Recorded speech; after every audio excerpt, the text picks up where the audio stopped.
எதுக்குமே லாக்கி ஆக மாட்ட, வேஸ்டுடா நீ.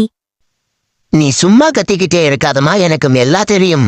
வீட்டுக்கு வந்தாவே ஒரே டென்ஷன் பண்ணி விட்டுட்டாங்க, வெறியாகி மண்டையே சூடாகிடுதே. கொஞ்ச நேரம் இன்ஸ்டாவில் ரீல்ஸ் பார்த்தாவது கூல் ஆகுவோம்.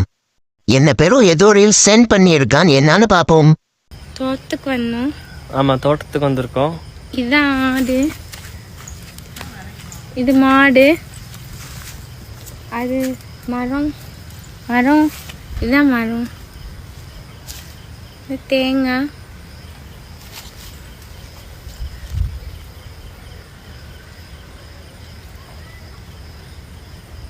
அவ்வளவுதான். சொல்லு வால்டர் மாமே. ஓ தாத்தே, இனிமே இந்த மாதிரி ரீல்ஸ் சென்ட் பண்ண கை காலோட சேர்த்து அதையும் விட்டுடுவேன்.